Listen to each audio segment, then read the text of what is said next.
Nandito na naman tayo guys. Oh, nagbabalik ang Queen of Mushroom. Ayan, so nasa kagubatan na naman tayo at kung ano-ano na naman hinahanap natin. Ayan, maghanap tayo ng mushroom. Ayan, kasi ngayon ay marami na ang Trakantarel. At napakaganda ng kagubatan nila talaga guys. Nako, at safe na safe dito kaya wag kayong mag-alala. At eto na nga, naku, napakadami. Ay, hala, hala. Oh, 'di ba? So napakadami talaga ng mushroom dito, guys. At itong Trakantarel na ito, nakakatuwa talagang manguha nito dahil pag tumubo ito ay sama-sama, kumpul-kumpul. Kaya naman itong dala nating basket na ito, nako, saglit lang ito at puno na agad. Napakasarap guys ng mushroom na ito. Pero konti lang ang nangunguha nito. Alam nyo kung bakit? Kasi tuwing tumutubo ang mushroom na ito, ay kasabay din itong tumutubo yung isang mushroom na nakakalason. Kaya naman ang mga mushroom hunter ay naku, mga takot silang manguha nito guys. Yun nga kasing isa na nakakalason ay medyo kakulay nito at minsan talaga ay mapapahalo talaga sa basket mo. Kaya talagang naku, kailangan maingat na maingat at talagang kailangan mong isa-isahin bago mo ilagay sa iyong basket. At dahil nga takot sila guys manguha ng mushroom na ito, aba takot din silang kumain nito guys. Kaya naman medyo mahirap siyang ibenta, hindi siya katulad ng ibang mushroom na pag pinost ko ay naku madami agad bibili. So ito kaya ang gagawin ko nito talagang pansarili ko lang guys at ida-dried ko siya. Yun nga lang ang kagandahan sa mushroom na ito guys ay naku perfect na perfect siyang patuyuin. Ang ibang mushroom kasi pag pinatuyo mo nag-iiba ang lasa, nagiging mapait at hindi na masarap.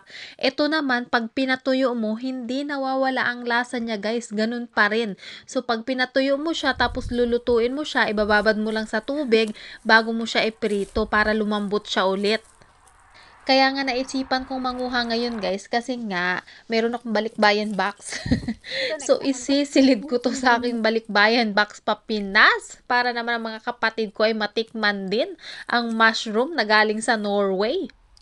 Funnel chanterelle nga pala guys ang tawag sa mga mushroom na ito. At ito ay karaniwan tumutubo tuwing September, October at kahit November, December na, kahit nag-snow na guys, kaya pa rin niyang makasurvive.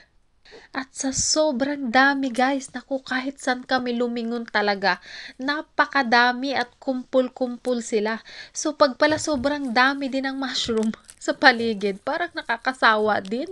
Nakakasawa ding manguha. Ayan, tingnan nyo naman guys. Ayan, ito pa oh, oh, 'di ba? Ang dami brown. So, dahil nga napakadami nila guys, nako, ang aarte-artihan kami. So, pag maliliit, hindi namin kinukuha, iniiwan lang namin. So, yung mga magagandang quality lang talaga ang hinaharvest namin. Aba, choosy na. Baka ito na rin pala guys ang last na pag-harvest ko ng mushroom kasi nga nako, hindi na namin makakain guys. So kuya ayan, kung hindi ko nga ito ipapadala sa Pinas ay hindi na rin nga ako mangunguha dahil talagang wala na kaming paglagyan at hindi na rin namin magamit lahat. Meron pa rin nga akong nakatabi sa bahay na dried funnel chanterelle from last year at hindi pa rin ubos. Tapos ito, madadagdagan na naman. Ayan, tingnan nyo naman. Ay, napakagandang tingnan. Nako. Kung madali lang sanang ibenta tong mushroom na to, ay nako talaga namang kahit maghapon ako ditong manguha ng mushroom. At ito na, ang gubat na kinakatakutan nyo, oh, wrong turn. Ay, nako, nakaka-lurky. Ito na guys, malapit nang mapuno ay hindi pala malapit, talagang puno na. Puno na, sinisiksik na lang namin. Ayan, puno na ang dalawang basket. At ayan ako, ayan ang pang gagawin natin. Uuwi na tayo guys at madami-dami na tong nakuha natin. Naku, matagal-tagal na natin tong papatuyuin. Ang dami nating nakuha. Trakantarel. Ayan. Uuwi na tayo ngayon guys dahil kota na tayo. At ayan, maraming salamat sa inyong pagsama. Bye!